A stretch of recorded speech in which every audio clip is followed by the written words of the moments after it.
Postpone हुँदै आइरहेको संसद अब 4 गते चल्ने भन्ने कुरा छ र हामीले प्रचण्डका कुरा पनि सुनियो र एमसीसी अनि संसदमा टेबल गर्ने कुरा र केही समयको एक्टिभिटिज हेर्दाखेरि अग्नि सापकोटा सभामा पनि टेबल गर्ने अवस्थामा पुग्ने, देउवाजीले पनि त्यसलाई टेबल गर्ने नै अवस्थामा पुग्ने जस्तो देखिन्छ। प्रचण्डका कुरा सुनियो र यो किसिमको विकसित रूपलाई कसरी लिनुभएको छ डाक्टर साहबले? यो त उनीहरूले खेलखाल झेलझाल अन्तर्गत यो गरिरहेछन्। अघि पनि मैले भने पर्दा पछाडि के छ त्यो हामीलाई थाहा छैन। अहिले त पर्दा पछाडि नै छ नि त खेल। जब चाहिँ पर्दा खोलिन्छ त्यसपछि मात्रै कस्तो मान्छे त्यहाँ नाच्न आउँछ भन्ने कुरा देखिन्छ। अङ्ग प्रदर्शन गर्छ कि साडी चोलोमा आउँछ कि क्याबरे डान्स छ कि त्यो खोलेपछि मात्रै थाहा हुन्छ, अथवा म्युजिक बजेको हुनुपर्छ। अहिले त म्युजिक त बजाएको छैन नि, खालि रिहर्सल मात्रै हुँदैछ। अब यसको अन्तिम प्रदर्शन त त्यहाँ हुनुपर्ने भयो। तलबाट दर्शकले ढुङ्गा हान्छन् कि कहिलेकाहीँ त्यस्तो पनि हुन्छ नि। कहिलेकाहीँ बिचैमा चाहिँ त्यो सांस्कृतिक कार्यक्रम अवरुद्ध पनि हुन्छ। कहिलेकाहीँ उताबाट के उदित नारायण झा आउने होइन, अर्को के एकजना इन्डियन राइटर कुमार सानु आउने भन्छन्, अनि त्यो बिचमै यहाँ के यताउता मिलेन स्थगन भयो भन्छन् नि। त्यस्तो पनि हुन्छ नाटकमा कहिलेकाहीँ। अब यहाँ मैले देख्दा संसद अवरुद्धको खेल चाहिँ प्रमुख प्रतिपक्षले या त जारी राख्छ, होइन भने तिमीहरूले त्यो दर्ता गराउने भने हाम्रो पनि यो छ भन्छ। 4 जना न्यायाधीश विरुद्धमा पनि दर्ता हुन्छ त्यहाँ। अनि यसबाट कसलाई के फाइदा हुन्छ त भनेको नि, ती 4 जनै जो प्रधान न्यायाधीश हुनको लागि उतारू छन् तिनलाई नै के फाइदा हुन्छ यसबाट? त्यो कसैलाई पनि फाइदा म यसबाट देख्दिनँ। त्यस कारण अहिलेको अवस्थामा भन्दाखेरि यो सबलाई रेगुलेट गर्ने अभिभावक भनेको त राज्य हो, कार्यपालिका हो। दुर्भाग्य कार्यपालिका नै यो गरेर आइरहेछ। त चोलेर शमशेरलाई त शेरबहादुरले बोलाएर धेरै नै विवाद भयो, श्रीमान तपाईँले राजीनामा दिनु राम्रो हुन्छ भन्दै त दिइहाल्छ नि त भोलिले राजीनामा। किन यो गर्नु पर्यो भने नि, यो त एकदम गलत परम्परा हो जो हिजोदेखि यिनीहरूले काङ्ग्रेसले हो। शेरबहादुर नै हुने सुशीलाको विरुद्ध महाभियोगको दण्ड देखाउने पनि यो ठिक होइन। त के हुन्छ, स्थायी सदाकाल शेरबहादुर त्यहाँ बस्छन् त? सम्भव छैन। सम्भव त छैन।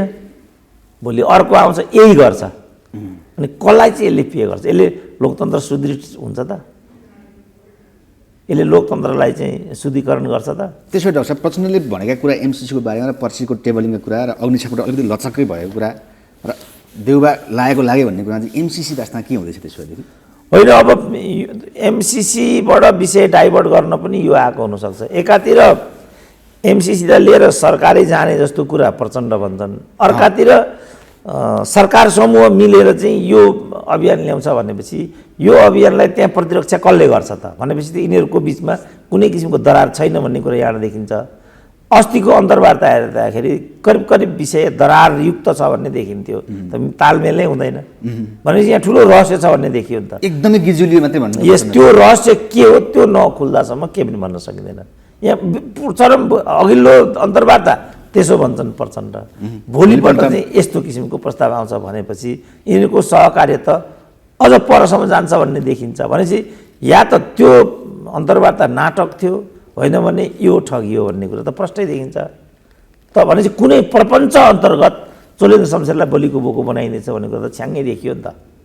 यस्तो बेलामा सार्वजनिक रूपमा म के आह्वान गर्छु भने प्रमुख प्रतिपक्ष पनि फरवार्ड आउनुपर्छ। अब इन्काउन्टर भन्दा अर्को विकल्प छैन यसको। तर सभामुखको विरुद्ध तिमीले गर्नु हुँदैन। तिमीले सभामुखको विरुद्ध आयो भने फेरि अर्को पक्षले राष्ट्रपतिको विरुद्ध ल्याइदिन्छ। अब अर्को पक्षले राष्ट्रपतिको विरुद्ध ल्याइदियो भने अर्को पक्षले उपराष्ट्रपतिको विरुद्ध ल्याइदिन्छ, अनि कुनै अर्कोले अघि पनि भन्यो अख्तियारको विरुद्ध ल्याइदिन्छ। अनि यसले त चरम अराजकताको स्थिति आउने भयो नि त। यसबाट लोकतन्त्रलाई नै के फाइदा हुन्छ? तर एमसीसीका कुरा त सभामुखसँगै एट्याक थियो नि त केपी ओलीको त। अनि त्यो त अब त्यो एउटा विषयवस्तु बनाइएको कृत्रिम एउटा एजेन्डा मात्रै थियो। मुख्य कुरा चाहिँ के हो भनेदेखि एमसीसी लामो समयदेखि एउटा विवादास्पद परियोजना हो।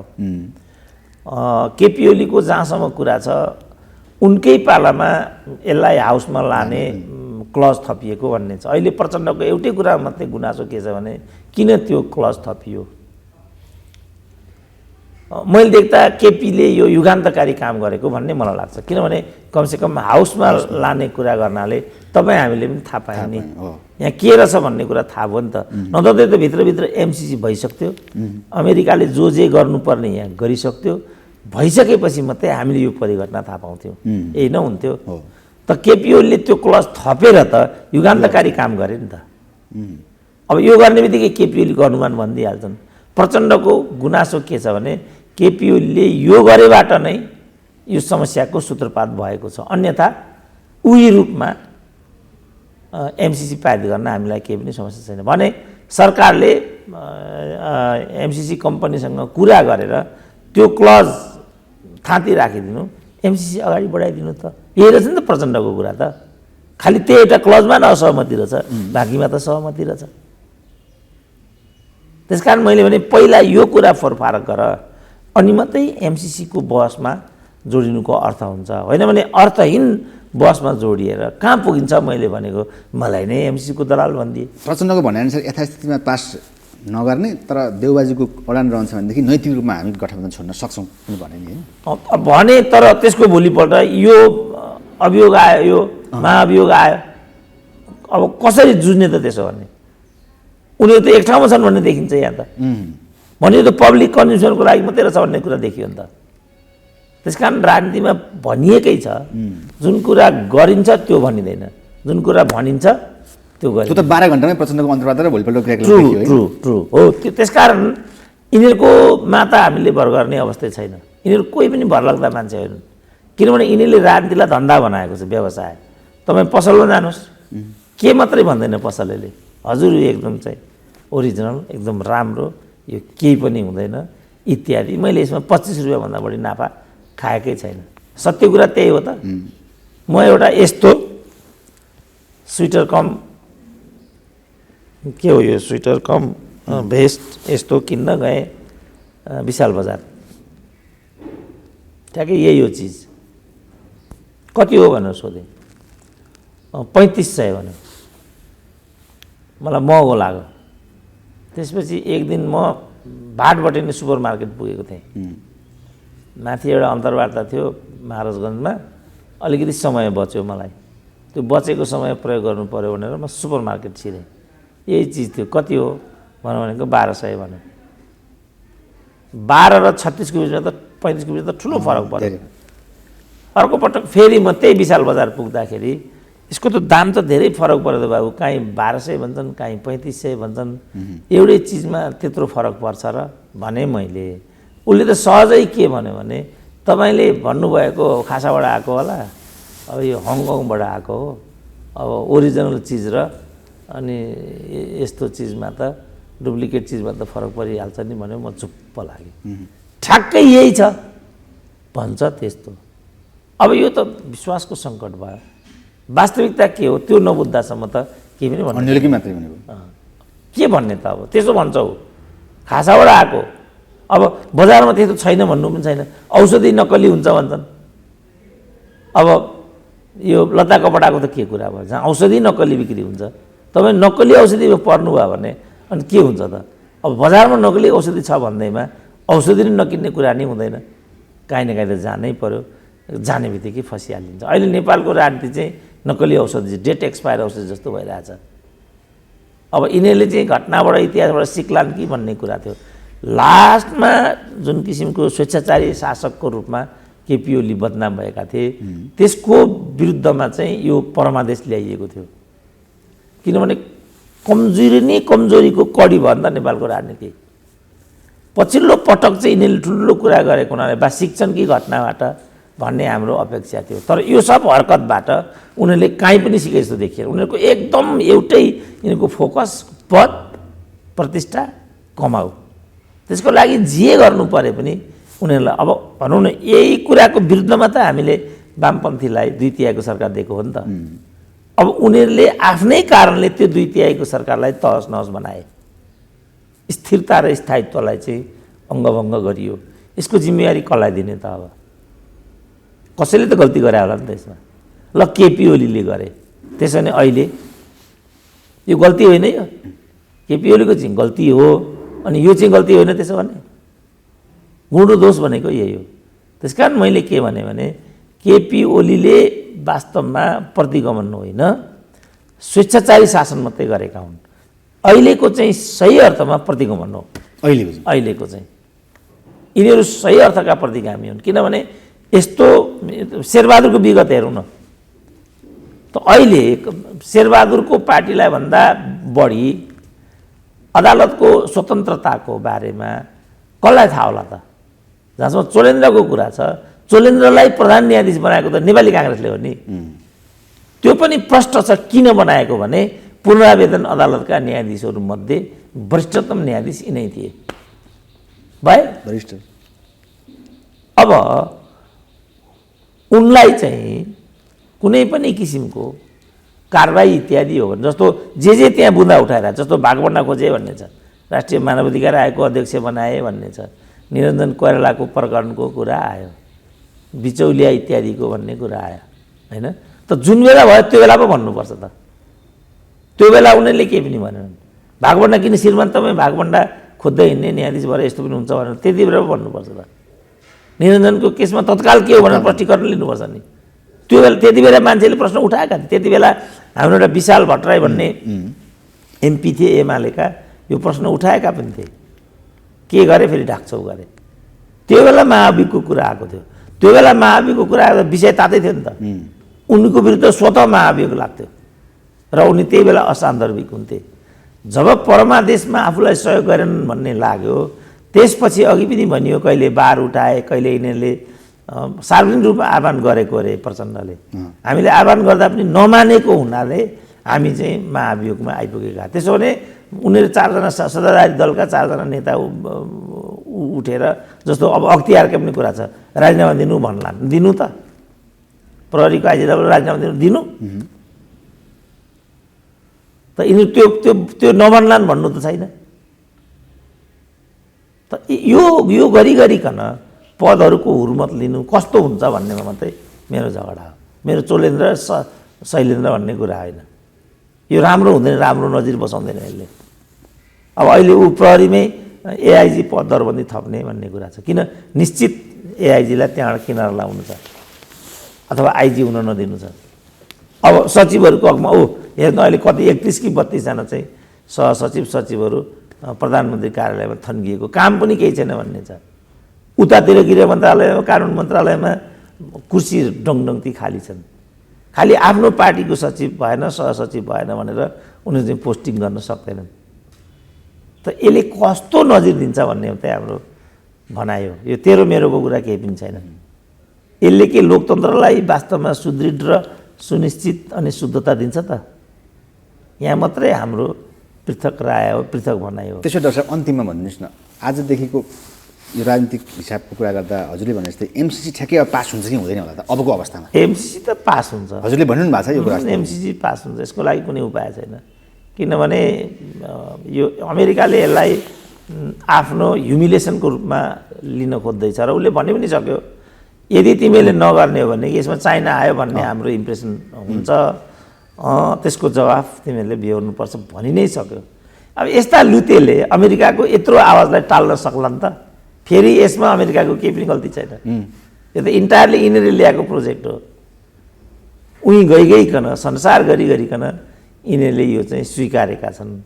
त अमेरिका जस्तो एउटा सुपर पावरसँग तपाईँले भुटानसँग पौँडीजोरी खेले जस्तो, भुटानलाई त तपाईँले के गर्न सक्नु भएन। भुटानी शरणार्थीको समस्या अगाडि छ, के गर्न सक्यो त नेपालले भुटानलाई? भुटानलाई जसले केही गर्न सक्दैन त्यसले अमेरिकासँग पङ्गा लिन सक्छ। त्यसकारण यसमा कुनै उपाय छैन, एमसिसी हुन्छ। तर प्रचण्डले चाइनासँगको कुरा चाहिँ जोडिएको होइन है भनेर अस्ति भने होइन?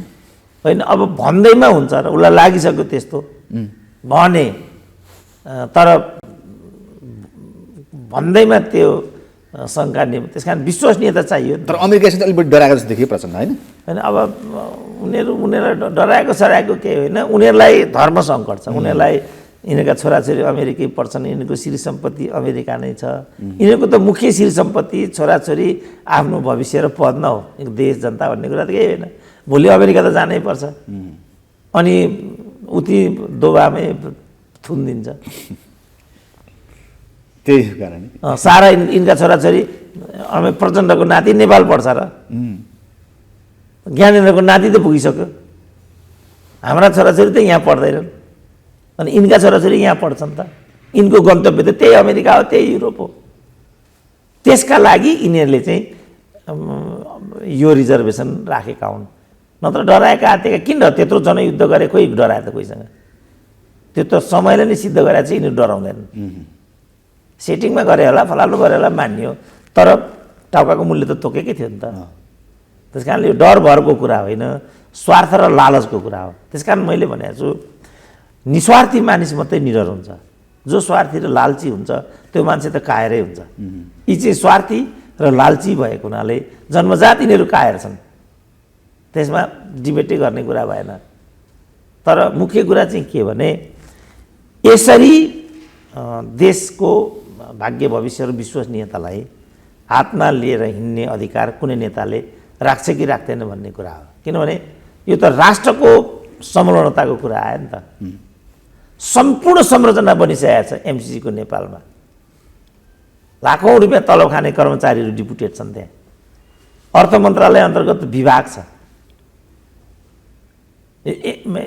एमसिसी बिना अर्थ मन्त्रालयको बजेटै बन्दैन त्यो अवस्था छ हामी एमसिसी हुन्छ कि हुँदैन भने यहाँ डिबेट गरेर बसिरहेछ यो त वृथा कुरा समयको अपव्यय हो नि त्यस कारण मैले भने यो सब गर्ने को हो त्यो अपराधी सबभन्दा पहिला एक्सपोज हुनुपर्छ र मेरो बुझाइमा यो गरेको ठ्याक्कै माओवादीले हो अब हामी केपी ओलीमा यसको समाधान खोजिरहेछौँ सडकमा टाउका फुटाउँछौँ सडकमा समाधान हुन्छ त्यहाँबाट त्यस कारण मैले भनेको चाहिँ के भने हामीले अब इतिहासबाट सिकौँ टनकपुरमा यही भयो महाकालीमा यही भयो अप्पर कर्णालीमा यही भयो अरुण 3 मा यही भयो भएन आखिरी अरुण 3 आएरै छोड्यो टनकपुर भएरै छोड्यो महाकालीमा सही गरेकै छ अनि एमसिसी हुँदैन त यो आधारमा मैले भनेको यो हुन्छ नगर्ने हो भने अमेरिकी दूतावास घेर्ने होइन रत्न पार्कमा होइन आफ्नो पार्टीमा घेराउ गर्ने हो किनभने त्यही प्रतिनिधि सभाले नो भनेपछि त यो नो भइहाल्छ नि त अझ श्रीलङ्कामा त बौद्धिकहरूसँग चाहिँ सरसल्लाह गरेर राय लियो सरकारले के गरौँ त एमसिसीको भन्दा यो श्रीलङ्काको पक्षमा छैन भन्ने निष्कर्ष भयो तुरुन्त गइहाल्यो किन यहाँ चाहिँ किन अमेरिका तान्नु पर्यो हामीले किन दूतावास घेर्नु पर्यो अब यिनीहरूको सबै यिनीहरूको भिसा यिनीहरूको डिबी यिनीहरूका छोराछोरी जम्मै माथि चाहिँ उसले कडी कडाउ गरिदिन्छ यसबाट के फाइदा हुन्छ त सम्पूर्ण नेपाललाई असर पर्ने पनि अनि यो किन यो विधि गलत छ नि त उसले त सिसिटिभी राखेर बसेको छ अहिले त्यहाँ अब अहिले हाल्नुहोस् त के हुन्छ त्यहाँ भोलि सम्पूर्ण रेकर्ड छ अनि यो विधि नै गलत छ आफ्नो हाउस घेर्ने हो आफ्नो नेता घेर्ने हो गरेको त त्यसले हो नि त यो अमेरिकाले गरे हो यो अहिले पनि हाउसले नो भन्थ्यो हाम्रो त हाउसले नो भन्थ्यो हजुर सरी भने त डेमोक्रेटिक कन्ट्री मान्दैन म ग्यारेन्टी गर्दैछु त्यसको किन यो माथापच्ची भनेको मैले चाहिँ अब महिला एमसीको दलाल भनिदिन्छन् यसको केही पनि वे आउट छैन हामी ग्राउन्ड रियालिटीमा उभिनै पर्छ जबसम्म वास्तविकतामा आफूलाई उभ्याइँदैन तबसम्म कुनै पनि कुराको छिनोफानो हुँदैन भए पनि त्यसले कुनै किसिमको परिणाम र अर्थ दिँदैन योमा मात्रै मैले प्रकाश पार्न खोजेको अब एमसिसीमा यसको प्रो एन्ड कन्स इत्यादिमा तिमीहरूलाई त्यस्तो रहर छ भने एकचोटि डिबेट गर्नु भनेको त आज होइन अब उनीहरू प्रायोजितभन्दा एउटा पनि अन्तर्वार्ता बजाउँदैनन् प्रायोजितभन्दा अर्काको लेख रचना छापिँदैन जसले एमसिसी गर्यो त्यो योभन्दा राम्रो छँदै छैन भन्छ जसले चाहिँ भाग पाएन उसको दृष्टिकोणमा योभन्दा नराम्रो कुनै प्रोजेक्टै छैन यसबाट कहीँ पुगिँदैन नि यो कहीँ नपुग्ने गन्तव्यहीन बाटो हो सुलेन्द्र शमशेर प्रकरणदेखि नै हजुरले कुरा विभिन्न उठाउँदै आउनु भएको थियो र अहिले महाअभियोगसम्मको कुरा आउँदाखेरि हजुरले भन्नुभएको थियो कि सुलेन्द्र शमशेरलाई एउटा साथ दिए जस्तो हिसाबमा छेत्रीको छोरो हो महाअभियोग भए पनि आफूले सामना गर्नुपर्छ भन्ने कुरा आज अहिले आएर पुष्टि भयो त्यति बेला हजुरले के सोचेर भन्नुभएको थियो वास्तवमा यो विश्लेषण भविष्यवाणी थियो अथवा यो प्रकरणलाई कसरी होइन मैले चाहिँ संवैधानिक पदको गरिमाको बचाउ मात्रै गरेको हो किनभने यिनीहरूले चाहिँ यो संवैधानिक र कर्मचारी तन्त्रलाई पनि सेना प्रहरीलाई पनि आफ्नो घरेलु एउटा कामदार जस्तो दुरुपयोग गरे क्या कथित विशिष्ट पदाधिकारीले सेनाको जवानहरूलाई जुत्ता पोलिस गर्न लाउने जुत्ता बोक्न लाउने, जुत्ताको तुना कस्न लगाउने, तँ भन्ने हेप्ने, यो चाहिँ उसको मान सम्मानको विरुद्ध हो भन्ने मेरो बुझाइ। किनभने ऊ त एउटा राजकीय जिम्मेवारीमा छ नि त। ऊ कसैको घरेलु र कसैको हाइरार्कीमा पो तलमाथि भयो, तर मान सम्मानमा त तलकोले सम्मान पाउने हुँदैन भन्ने त छैन नि। त्यो हिसाबले मात्रै सबै संवैधानिक पदहरूलाई यिनीहरूले दुरुपयोग गरे क्या। सबै पदहरू बिक्रीबट्टा गरे, किनबेच गरे। जस्तो अहिले तपाईँ हेर्नुहोस् न, अहिलेको यो परमादेशी सरकारको फोकस नै पूर्ववर्ती सरकारका सबै पदाधिकारीहरूलाई बेदखल गर्ने भन्नेमा केन्द्रित छ। त्यसमा एउटा यो चोलेन्द्र शमशेरको प्रकरण हो। मेरो एउटै भनाइ यो नगर भाइ हो, यति हो मेरो। चोलेन्द्र शमशेर त मेरो चिन्जान पनि छैन नि। यही कुरा बतासको हकमा हो, चिन्जानै छैन मेरो बताससँग। बतासको त मैले त्यो घटनाभन्दा अगाडि नाम पनि सुनेको थिएन। चोलेन्द्र शमशेरको त सबैभन्दा ठुलो आलोचक नै मै थिएँ। अब भइसकेपछि त त्यो त हाम्रो प्रधान न्यायाधीश हो नि त। त्यहाँ त भोलि हाम्रै अर्को मान्छे त्यहाँ आउनुपर्छ, पद्धति बसाउने हो कि होइन भन्ने लडाइँ हो मेरो। यो यहाँ मात्रै होइन, विश्वविद्यालयमा पनि हो। विश्वविद्यालयमा के गर्ने भने एउटा मरेको लठुवालाई लगेर भिसी बनाउँछन्। तिनीहरू मध्येको सबैभन्दा लठाइत चाहिँ त्यहाँ गएर भिसी हुन्छ, अन्य पदाधिकारी हुन्छन् होइन। त्यो बनाउने प्रक्रिया पनि पारदर्शी छैन। मैले भनेका चाडा सिद्धान्त त्यहाँ पनि छन्। नाता, पैसा, व्यभिचार, विदेशी रिमोट। यो 4 भन्दा 5 कारणले कसैको पनि नियुक्ति हुँदैन कहीँ पनि। चोलेन्द्रको पनि यही अवस्थाबाट। चोलेन्द्र चाहिँ अपवाद स्वरूप यहाँ आउने बाटो खोलेको भन्ने नरहरीको किताब पढेपछि मैले थाहा पाएँ, जो त्यति बेलाका कानुन मन्त्री थिए। अहिले भर्खर जीवनको पाठशाला भन्ने नरहरीको किताब चाहिँ बजारमा आयो। त्यसको एउटा च्याप्टर चाहिँ रातो पाटी हो कि सेतो पाटीले प्रकाशमा ल्याएर त्यो पढ्दाखेरि मलाई आफै लज्जाबोध हो। त्यो त के रहेछ भने कोही कानुन व्यवसायीहरू न्यायाधीश हुन नचाहँदा रहेछन् नेपालमा। किन रहेछ खास? राम्रो माल तलै उपलब्ध छ नि त। यो जुन वरिष्ठ के कानुन व्यवसायी जम्मै एउटा चाहिँ ठुल्ठुलो संस्थाको कन्सल्टेन्ट हुन्छन्, वरिष्ठ अधिवक्ताहरू। कसैले टेलिकम्युनिकेसनको, कसैले नेवानीको, कसैको स्टक मार्केटको, कसैको राष्ट्र ब्याङ्कको, कसैको कहाँ गरेर महिनाको 3 लाख 4 लाख 3 लाख 4 लाख त उनीहरूले चाहिँ त्यो परामर्श सेवा नै लिँदा रहेछन्। उपल्लो पदको आवश्यकतै नपर्ने गरी तलै किन चाहिँ 3 लाख महिनाको एउटाबाट आयो। अब 5वटा चाहिँ मुद्दामा बहस गऱ्यो भने त त्यो उस्तै पऱ्यो भने एउटा मुद्दाको 3 लाख 5 लाख यस्तो लिन्छन् अरे।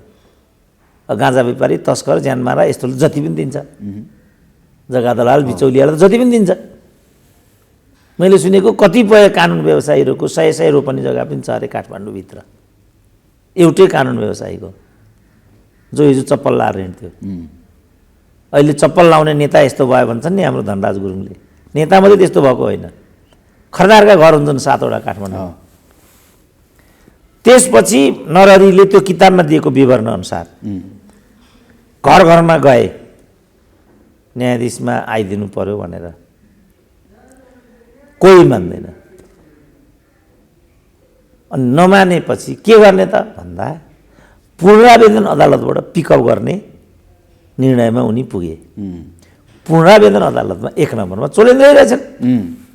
चोलेन्द्र सर्वोच्चमा छिरे। चोलेन्द्र सर्वोच्चमा छिरिसकेपछि वरियताको आधारमा सर्वोच्चको प्रधानको लाइनमा उनी पुगे। यसरी गएका रहेछन्। मलाई के लाग्यो भने काङ्ग्रेसले काङ्ग्रेस आफ्नो एउटा बिचौलियालाई अनि प्रकाश ओस्तीहरूलाई निषेध गर्नको लागि राम्रो न्यायाधीश थिए त्यहाँ। प्रकाश ओस्ती, हाम्रो पवन कुमार ओझा, एकजनाले त बिचरा यही पीडाले आत्महत्या नै गरे, भरतराज उप्रेती भन्ने। कम्पनी कानुनका 1 नम्बरका ज्ञाता मानिन्थे उनी, आत्महत्या नै गरे उनले। तिनीहरूलाई नल्याउन, तिनीहरूलाई निषेध गर्नको लागि यो प्रपञ्च खडा गरेको यिनीहरूले। पछि प्रकाश तीमध्ये प्रकाश चाहिँ रुँदै कराउँदै कसको शरणमा गए, माओवादीको शरणमा गए कि के गए, त्यो राष्ट्रिय मानव अधिकार आयोगको सदस्य पनि भए। तर उनलाई चाहिँ सर्वोच्चमा सम्भव भएन। त त्यो खेलखालले गर्दा चोलेन्द्र त्यहाँ पुगिरहेछ। अब चोलेन्द्रको त केही गल्ती भएन नि त। तपाईँ एउटा प्रक्रियाबाट एक ठाउँमा पुग्नु भयो भने तपाईँको त केही गल्ती भएन नि त, कानुन सम्मत हो। त्यहाँ मात्रै मैले चोलेन्द्र शमशेर भनिदिएको बाबु। नत्र त मेरा मित्र त सबै कानुन व्यवसायीहरू जम्मै मेरा मित्र छन्। शम्भु थापा मेरा मित्र हुन्, रमण श्रेष्ठ मेरा मित्र हुन्, हाम्रो टिकाराम भट्टराई मेरा परम मित्र हुन्, सबै मित्र हुन् नि मेरा त। मेरो मित्र नभएको को छ त नेपाल बारमा? नरहरि त मित्र भइ नै हाले। अर्को हरिहर के हो, हरिहर दाल मेरा मित्र हुन्। सबै त मेरा मित्र हुन्। मेरो के लिनदिन छ उनीहरूसँग? मेरो भनाइ के भने एउटा प्रणाली बसाल्नु न यहाँभित्र। तिमीहरूले आज चाहिँ चोलेन्द्रलाई यसरी लखेट्यौ भने भोलि चोलेन्द्रको ठाउँमा हरेन्द्र हुन्छ। उसको पनि त नियति त्यही हुन्छ। नेपाल प्रहरीको हकमा पनि यही भयो। अच्युत कृष्ण खरेललाई जब वामदेवले लखेटे, मैले अच्युत कृष्ण खरेललाई पनि ढाडस दिएँ, यसो गर्नु हुँदैन भनेर। लेखेँ हिमालय टाइम्समा। शैलजा आचार्यलाई यिनीहरूले लखेटेर डिप्रेसनमा पुर्याएपछि लेखेँ मैले। मेरो त तेरो मेरोमा आधारित छैन नि। मेरो मुद्दा आधारित छ, गुण दोष आधारित छ। मेरो त के तेरो मेरो छ र? मेरो बतास प्रकरणको कुरा पनि यही हो। हजुरले जस्तै चोलेन्द्रलाई त्यसरी सपोर्ट गरेका थिएँ र अहिले आएर बारदेखि सबै लागेर महाअभियोगसम्म आउँदाखेरि अत्याधिकै क्रूर एक्टिभिटिज गरेका थिए त साँच्चै नै भन्ने कुरा चोलेन्द्रको पक्षमा कुरा गरौँ न। चोलेन्द्रले त्यस्तो गरेका थिए त? उनले गर्ने भ्रष्टाचार, न्यायको सङ्गत नगरेको, विधिलाई अगाडि नबढाएको भन्ने कुरामै अहिले महाभियोग लागेको हो त? त्यसलाई त विषय बनाएको मात्रै हो। त्यसरी हेर्ने हो भने त्यसरी नगर्ने को छ ल भनौँ? अख्तियार दुरुपयोग नगर्ने को छ? भ्रष्टाचारको आरोप नलागेको को छ? परिवारवादको दलदलमा नफसेको को छ ल? मलाई यी सबै कुराले चोलेन्द्रलाई खनाइएको छ। अनि यो कुनै कुरा हो र यो? ल भनौँ यसैमा कुरा गरौँ। यस्तो आरोप नलागेको को छ त ल भन्नु न? के कुनै पत्रिकाको लेख नातेदारी बिना छापिन्छ त नेपालमा? कसैको अन्तर्वार्ता तेरो मेरो आधारमा नभइकन प्रसारण हुन्छ त नेपालमा? ल समाजले भन्नुहोस् न, मेरै कुनै कान्तिपुरमा गोखापत्रमा रेडियो नेपालमा मेरो न लेख छापिन्छ न अन्तर्वार्ता बच्छ, साँच्चै म अयोग्य छु त? भन्नुहोस् न त यो समाजले के कारण हो त? काहीँ मैले अवसर पाउँदिनँ, के कारणले हो त? ल भन्नुहोस् न त। ल यही इक्जाम्पल चोलेन्द्रलाई लागु हुन्छ? किन लागु हुँदैन त? चोलेन्द्रले त्यो सब गरेका छन्, म त्यसमा निश्चित छु। किन मै हुँ त रञ्जन कोइरालाको केसमा चोलेन्द्रले गलत गरे भनेर पहिलो आवाज गर्ने व्यक्ति नै मै हुँ। तर शेरबहादुरले त्यही हप्ता एउटा अन्तर्वार्ता दिएका थिए, कम्युनिस्टको प्रपञ्चबाट चाहिँ अफ्ताब आलम जेल परेका हुन्, चाँडै नै काङ्ग्रेसले त्यसलाई त्यहाँबाट निकाल्छ। अनि भोलि निकाल्यो भने कयौँ अरू अपराधीहरू त्यहाँबाट छुट्छन् कि छुट्दैनन् त? त त्यो मध्ये एउटा चाहिँ प्रकरणमा चोलेन्द्र शमशेर जोडिए। देन एन्ड देयर त्यही केसमा पो प्रश्न उठाउनुपर्छ त हामीले। अहिले जब मोलतोल लेनदेनमा कुरा मिल्दैन, परमादेशमा कुरा मिल्दैन, अनि एउटा न्यायाधीशलाई बलिको बोको बनाउन पाइन्छ भनेको मैले यतिकै कुरा। फेरि यो चोलेन्द्र शमशेरको प्रतिरक्षा पनि छैन। त्यस्तो केही बेइमानी भएको छ भने त कानुन बमोजिममा हदैसम्मको सजाय उनले पाउन्, मेरो माग नै छ। तर जस्तो भनौँ न, कसैलाई चित्त बुझेन कालो मोसो लगाउने, कसैलाई चित्त बुझेन उनीहरूले त कसलाई महाभियोगको, उनीहरूले सुशीला कार्कीलाई महाभियोगको दण्ड लगाइदिए, लोकमान सिंह कार्कीलाई महाभियोगको दण्ड लगाइदिए होइन। अब विश्वविद्यालयका भिसीहरूमाथि कालो मोसो लगाइदिए। अच्युत कृष्ण खरेलको कुरा मैले अघि गरिहालेँ। अहिले संसारभरिका राजदूतहरू चाहिँ वापस बोलाइएको छ। हिजो केपी ओलीले पनि अलमोस्ट यही गरे। लीलामणि पौडेल थिए एकजना चाइनाका, 6 महिना मात्रै बाँकी थियो। त्यही बेला मैले भनेको थिएँ यो राम्रो हुँदैन, तिमीले निकाल्यो भने अहिले काउन्टर भन्दैछन् नि। अब यिनीहरूले चोलेन्द्रको विरुद्धमा महाभियोग दर्ज गरे। अब केपी ओलीले परमादेशीको विरुद्धमा फेरि इन्काउन्टर महाभियोग दर्ता गर्ने अरे। त्यसो भने अर्कोले राष्ट्रपतिको विरुद्धमा दर्ता गरिदिन्छ अनि अर्कोले उपराष्ट्रपतिको विरुद्धमा गरिदिन्छ। यो कस्तो हो मैले भनेको। केपीले चाहिँ गर्नुपर्ने नै हो त यति बेला यो अवस्था चाहिँ काउन्टर के गर्ने? तपाईँलाई मैले मुख छोडेँ भने तपाईँले के गर्नुहुन्छ ल भन्नु। तेरीमा काले भन्यो भने के भन्नु त ल भन्नुहोस्। त्यही भइरहेको हो। के हुन्छ ल भन्नु ल। तपाईँलाई मैले त्यो भन्यो भने सहनुहुन्छ त ल। तपाईँभन्दा त म अलिकति गोरो छु, त्यही हिसाबले तपाईँलाई मैले त्यो भने। तपाईँलाई म काले छु फलानु छु भन्ने कुरामा रियलाइज भए पनि मर्यादाको त प्रतिकूल हो नि त यो। अनि तपाईँ रियाक्ट गर्नु चाहिँ गर्नुहुन्न। मान्छे हो भने तपाईँ महात्मा गान्धी होइन। त्यसो ओलीले मर्यादा विपरीत गरेको कुरामा काउन्टर एट्याक गर्नुपर्ने स्थिति हो होइन। उनलाई त म सार्वजनिक रूपमा आह्वान गर्छु, 3जना मध्ये 4जना मध्ये 3जनाको विरुद्ध इन्काउन्टर गर्नुपर्छ उनले।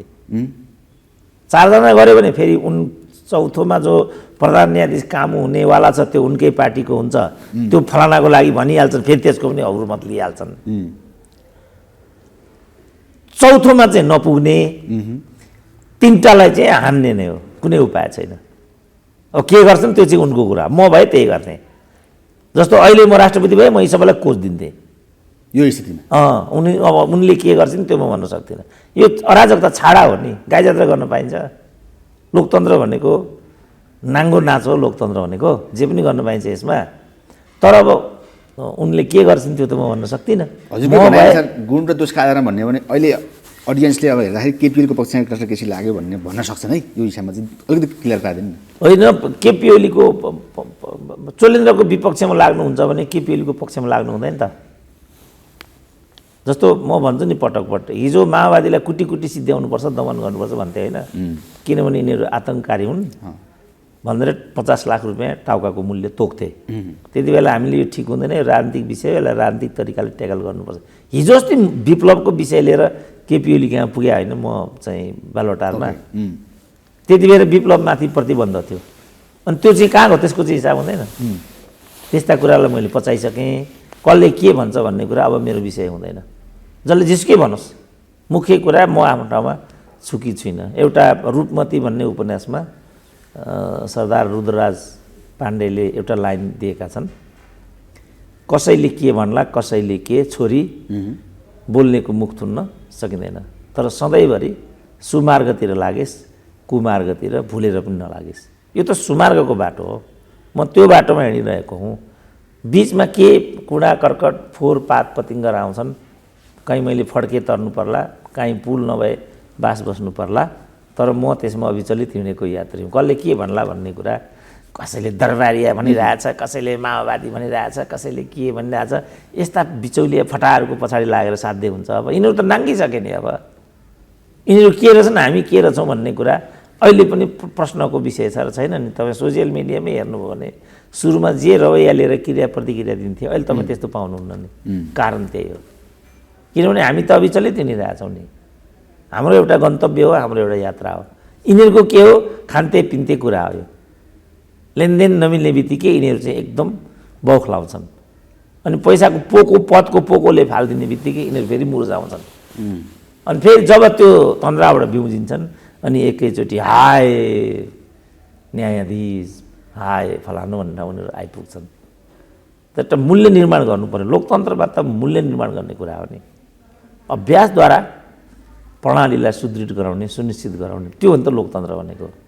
यिनीहरूले पद मात्रै सबै कुराको केन्द्र हो भन्ने विश्वासले यो काम गर्नाले नै आजको स्थिति आएको। त्यसो भए शम्भु थापा जस्ता व्यक्ति यति धेरै लागेका थिए यो स्थिति ल्याउन, बार पुरै लागेको थियो, अत्याधिक खुसी हुने समय हो त्यसो भए त्यो बार कसरी खुसी हुनु? खालि निलम्बित मात्रै भएका छन् चोलेन्द्र शमशेर राणा, उनीहरूको माग त पुरा भएको छैन। भनेकै छन् अन्तिम रूपमा उनी नजाँदासम्म हाम्रो आन्दोलन जारी रहन्छ भनेकै छन्। अब त्यसको लागि त ओलीले चाहिँ काँध हालिदिनु पर्ने हुन्छ। ओलीले कुनै हालतमा चाहिँ यिनीहरूलाई साथ दिँदैनन्। मोलतोलबाट गर्ने हो भनेदेखि अग्नि सापकोटालाई बलिको बोको बनाउनु पर्ने हुन्छ, त्यसमा प्रचण्डले साथ दिँदैनन्। अनि यिनीहरूको माग कसरी पूर्ति हुन्छ त? यो त खालि न्यायालयलाई बदनाम गर्ने, नेपाल राष्ट्रको छविलाई बदनाम गर्ने काम मात्रै भएको छ। त्यस्तो काममा कानुन व्यवसायी जस्तो पढे लेखेको मान्छे, विधिको शासन मानव अधिकारको पक्षमा काम गर्नुपर्ने मान्छेले गर्न सुहाउँछ भन्ने कुरा हो। यही केसमा बिचमा कस्ता कस्ताहरूले कि घानहान पनि गरे होइन, विभिन्न स्थितिदेखि नि वकालतको भित्री कुरा त होइन अब त्यो त इतिहास बनिसक्यो। अब वर्तमानमा हामी छौँ, भविष्यको लागि हामीले सोच्ने हो, बोल्ने हो। त्यसो यो प्योर राजनीति नै हो डाक्टर साहब अहिले पनि? होइन, राजनीति होइन, राजनीतिक आवरणमा मान्छेको वैयक्तिक कुण्ठाहरू हुन् यिनीहरू। राजनीति यस्तो हुन्छ, राजनीति भनेको नङ्गा नाच हो। तपाईँहरूको राजनीतिलाई बुझ्ने तरिका नै गलत छ। राजनीति भनेको आफूलाई जे मन लाग्छ त्यो गर्ने आयाम होइन नि त। राजनीति भने त समाजका कुँडा कर्कट विकृति विसङ्गतिहरूलाई पन्साएर स्वस्थ समाज निर्माण गर्ने प्रक्रिया पो राजनीति हो। त राजनीति भनेको रतौली हो। राजनीतिलाई हेर्ने दृष्टिकोण, राजनीतिलाई हेर्ने चस्मा नै बदल्नुपर्छ। राजनीति भने जे यिनीहरूले गरिरहेछन् त्यो होइन नि त। त्यसो डाक्टर साहब, एमसिसीदेखि लिएर चुनाव कुरा आइराख्दाखेरि यो अवस्थामा हिजै किन महाभियोगको कुरा ल्यायो, यसको चाहिँ विश्लेषण के छ यही समयलाई पारेर चाहिँ? होइन, अब यो त अब कतिले एमसिसीबाट विषयलाई विकसित गराउने खेल हो पनि भन्छन्। कतिले अदालत एमसिसी पारित अथवा अवरोधको लागि व्यवधान नबनोस् भन्ने पनि, इसाराको प्रधान न्यायाधीश त्यहाँ राखिदिने। किन अब चोलेन्द्र शमशेर त अब यिनीहरूको हातको खेलाउन रहेन। अब त्यहाँ एउटा लाचार छायालाई प्रधान न्यायाधीश बनाएर आफ्नो उल्लु साध्ने। किनभने यो परमादेशको प्रकरणमा पनि चोलेन्द्र शमशेर परमादेशको विपक्षमा रहेको भन्ने छ र अन्ततः बार उठाए सुरुमा, सम्भव भएन। बदनाम गर्न खोजे यो गजेन्द्र हमाल प्रकरणमा, सम्भव भएन। लास्टमा उनीहरू यो ठाउँमा आएको भन्ने छ। अब चोलेन्द्र शमशेरले भन्नु पर्यो सत्य के हो। जबसम्म सत्य बाहिर आउँदैन, सरकारवालाले जबसम्म भन्दैनन्, यो वीरेन्द्र वंश विनाशको प्रकरणमा यही हुन्छ नि त। सबैले यो प्रकरण दिपेन्द्रले गराएको भनेपछि अब हामीले बाहिरबाट पारसले गराएको भनेर त हुँदैन नि। एक मुखले यो दिपेन्द्रले भन्छन्, जो आयोगले रिपोर्ट लेख्यो दिपेन्द्रले भन्छन्, गोरख शमशेर जिउँदो साँची दिपेन्द्रले, शोभा साई जिउँदो साँची दिपेन्द्रले। अनि हामीले यहाँबाट पारस भनेर हुन्छ त? भन्न त खोजे, ज्ञानेन्द्रले भने, पारसले भने, अरूले भने। अब अन्त्यहीन डिबेट भयो नि त यो। जनमानस दिपेन्द्रलाई मान्नेपट्टि छैन। डकुमेन्टेसन र जिउँदा साँचीहरूले दिपेन्द्रकै टाउकोमा थुपर दिन्छन्। यो विवाद त अनन्तकालसम्म रहिरह्यो नि त। यसमा के भएको छ भन्ने नै कुरा हामी भन्न सक्दैनौँ। जति पनि चोलेन्द्र शमशेरको विरुद्धमा लगाएका आरोपहरू हुन्, ती आरोपहरू कुनै पनि भरलाग्दा लागेन मलाई। एउटा पनि भरलाग्दो लागेन। लोजिकल छैन, एउटा पनि लागेन मलाई। यो त चोरले चोरलाई चोरको कस्तो हुन्छ अरे भने, एउटा बस्तीमा चोर जान्छ अरे, तर घरपट्टिले थाहा पायो, चोर लखेट्न थाले। अलि पर पुगेपछि त्यो चोर नै चोर चोर चोर भनेर कराउन थाल्छ अरे। यो त्यस्तै हो। अब सबै कुरा भनौँ न, नातेदारी पनि गरेको होला, निरञ्जन कोइरालालाई पनि निकालेकै छ, घुस पेसको कुरा त सर्वकालिकै भइहाल्यो नेपालमा। तर अघि पनि मैले भने यो काम चोलेन्द्र मात्रै गरेको हो त? जस्तो शेरबहादुरले नै कैलालीबाट उनको श्रीमतीलाई, एउटा भरपर्दो काङ्ग्रेसलाई, पुरानो स्थापित काङ्ग्रेसलाई किनारा लगाएर आफ्नो श्रीमतीलाई टिकट दिए। क्याबिनेटमा मन्त्री बनाउँदा त्यही हुन्छ, अरू गर्दाखेरि त्यही हुन्छ, सबैको त्यही छ नि त। कमल थापाले चाहिँ त्यत्रो भ्रष्टाचार लागेको गणेश थापालाई चाहिँ सांसद बनाए। चुनावमा हारेकाहरू भर्खरै यिनीहरूले नै राष्ट्रिय सभामा ल्याए नि। यिनीहरूले नै भनिरहेछन्। त्यही नेत्र राज्यलक्ष्मी गोल्छा भन्नेले होइन, राज्यलक्ष्मी गोल्छा भन्नेले त्यति बेलासम्ममा मैले एमालेलाई 7.5 करोड घुस खुवाइसकेँ भनेकी छिन्। उनी चाहिँ संविधान सभाकी सदस्य बनिन्। अनि चोलेन्द्रले मात्रै यो गरे हो त? यो अरूले गरेको छैन? अनि यसको लजिकल भए पनि नभए पनि यो के हो त यो भनेको? त्यसो भने जस्तो भनौँ न, वाइट बडीको 4 अरब 35 करोडको लेखा समिति नै लगाएको बिग होइन त? 33 केजी सुन। कैयौँ मान्छेलाई त्यहाँ प्रहरीका अधिकृत लगायतलाई चाहिँ बलिको बोको बनाइयो, उनीहरूको प्रमोसन चाहिँ रोकियो। अब अहिले के निष्कर्ष आयो भनेदेखि 33 केजी सुन त्यहाँबाट ल्याएको नै पुष्टि भएन। त्यसो भने के आधारमा उनीहरू लखेटेको त? अनि भोलि यहाँ पनि त्यही भयो भने यो मैले भनिदिएको। यसरी हुर्मत लिन पाइन्छ पदको? सुशीला कार्कीको प्रकरण हाम्रो आँखा अगाडि छ। लोकमान सिंह कार्कीले बालुवाटारको फाइल उठाउन आँटिसकेपछि यिनीहरू जेल जाने पक्का भएपछि एमाले र माओवादीले हठात मिलेर लोकमान विरुद्ध महाभियोगको कुरा लिएर आए। त्यसकारण यो बदलामा आधारित छ।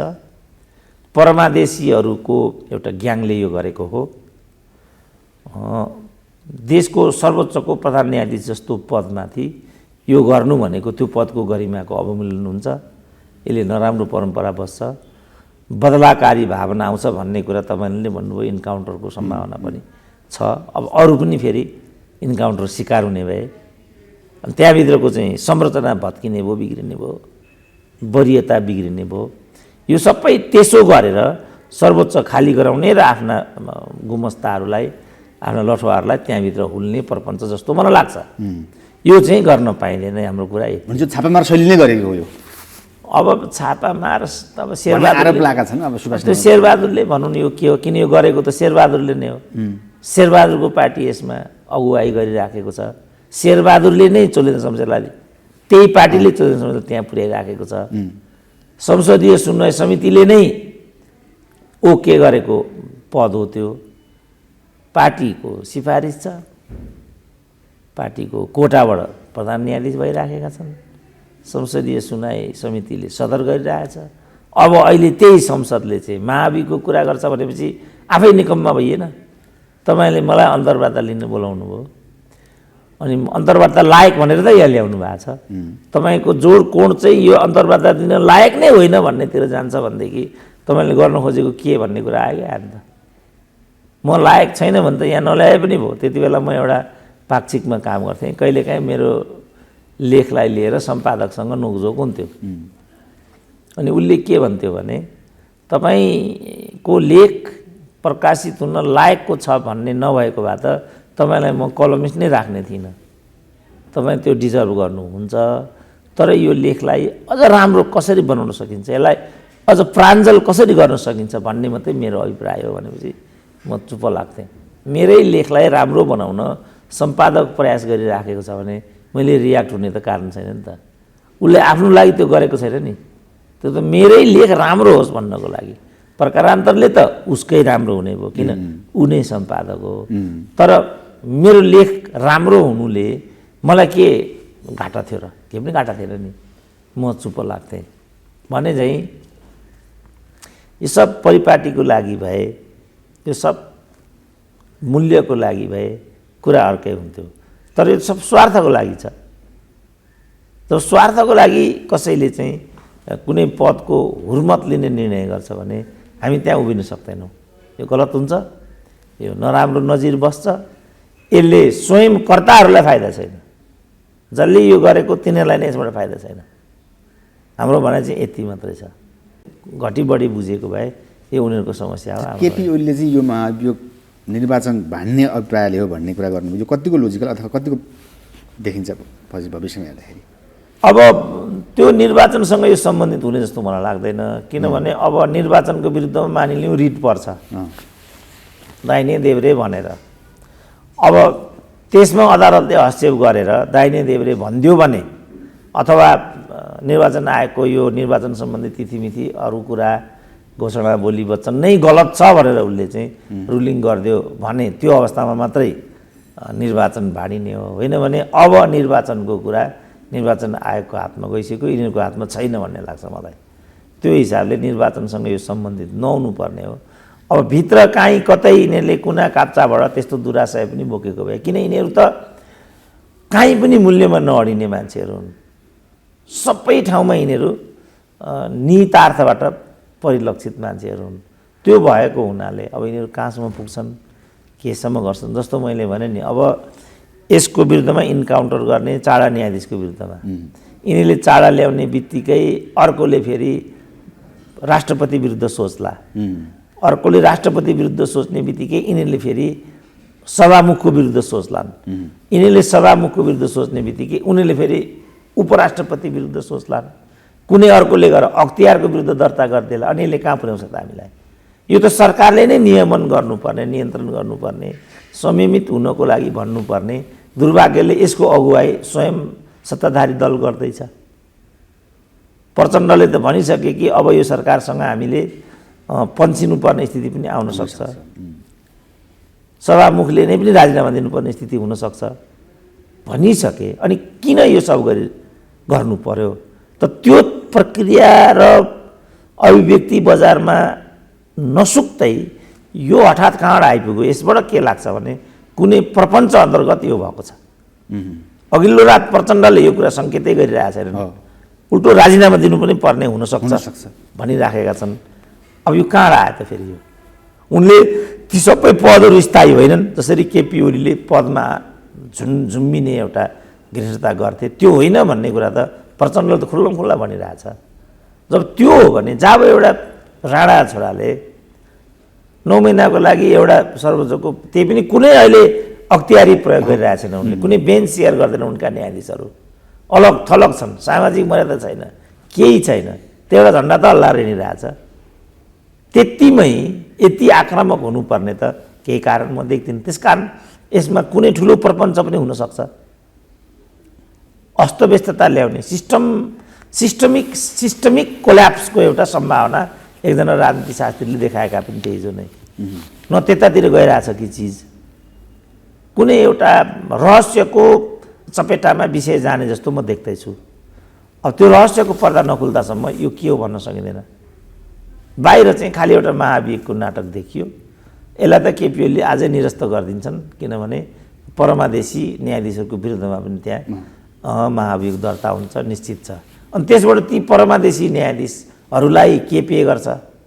सर्वोच्चको न्यायिक संरचनाभित्र नै यसको के योगदान रहन्छ र त्यसले बिगार्ने बाहेक त केही पनि गर्दैन। त्यसकारण सरकार यो आत्मघाती बाटोमा किन लागिरहेछ? आफ्नै आत्मघाती बाटोमा आफै आफ्नै संरचना हो नि त यो त। आफ्नै पार्टीले प्रमोसन गरेको प्रधान न्यायाधीश छ त्यहाँ। सरकार भनेको कार्यपालिका भयो, यो भनेको न्यायपालिका भयो, व्यवस्थापिका अस्तव्यस्त छ, न्यायपालिका अस्तव्यस्त छ, कार्यपालिका अकर्मण्य केही गर्न सक्दैन, प्रश्न उठाउँछ निर्वाचन आयोगप्रति पनि। अनि त्यस्तो बेलामा न्यायालय एक प्रकारले आफ्नो लयमा आउन थालिसकेको थियो। तपाईँहरू यो नगर्नुहोस्, एउटा राम्रो सन्देश जाँदैन, मिलेर काम गर्नुहोस् भन्नुको सट्टा अब यो जे चित्त बुझेन खिसिक्क भयो महाभियोग, खिसिक्क भयो बहिर्गम, प्रहरी चलाउने, कुटनीति चलाउने, न्यायालय चलाउने, धन्न विश्वविद्यालयमा चाहिँ एक प्रकारको स्थायित्व भयो अहिले। नत्र त यिनीहरूले कुनै विषयलाई पनि फुल टर्म काम गर्न